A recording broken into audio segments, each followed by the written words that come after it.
আপনাদের মধ্যে আমাদের মধ্যে যে গ্যাপ সৃষ্টি ছিল এই গ্যাপ দূর হয়ে গেছে। এটার আর পুনর্নির্মাণের সম্ভাবনা নাই। সবাইকে দেওয়া দেওয়া হয় নাই, নিরাশ হওয়ার কোনো কারণ নাই। যারা পাইছেন খুশি হবে, যারা পান নাই নিরাশ হবেন না। আমার ঈদের কুরবানির আগে না হওয়া সম্ভব না হইতে পারে, তো ঈদের পরে যারা পান নাই তাদেরকে আর এক দফা দিবার চেষ্টা করব। আমার কাজই হল সার্ভিস টু দি হিউম্যানিটি, সেবা করা নিঃস্বার্থ ভাবে। যত বেশি সেবা করতে পারি আমি জানি আমি সন্তুষ্ট, শুধু আমি সন্তুষ্ট হই না, আমি আল্লাহর সন্তুষ্টি অর্জন করতে সক্ষম হব।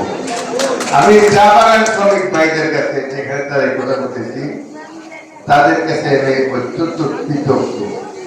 কিছু 12 ফেব্রুয়ারি নির্বাচনে আপনারা যে বিপুল সমর্থন আমাকে সহযোগিতা করেছে, বিপুল ভোটের ব্যবধানে বৃহত্তর সিরিজের মধ্যে এই আসনটি বিএনপি সরকার দলকে উপহার দিয়েছেন, এতে আমাদের জোড়াঘাট মাধবপুরের সম্মান বৃদ্ধি পায় নাই, সমগ্র উপজেলা তথা সিলেট বৃহত্তর সিলেটের সম্মান বৃদ্ধি হয়েছে। কৃতিত্বর দাবিদার চা বাগান, কৃতিত্বর বাগিরা আমার সনাতন ধর্মী ভাইয়েরা, তারা জগৎপূর্ব রেকর্ড সৃষ্টি করেছে। আমার দৃঢ় বিশ্বাস এই রেকর্ড আর কেউ ভঙ্গ করবার ক্ষমতা। এখন বরফ বলে গেলে বরফ আর জোড়া দেয় না।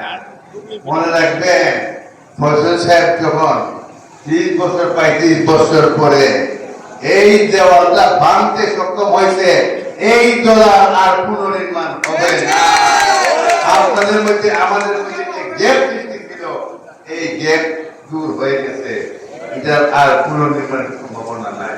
আপনারা আমরা এক, আমরা সোনারগাঁওবাসী, আমরা মাধবপুরবাসী, আমরা এক পরিবার।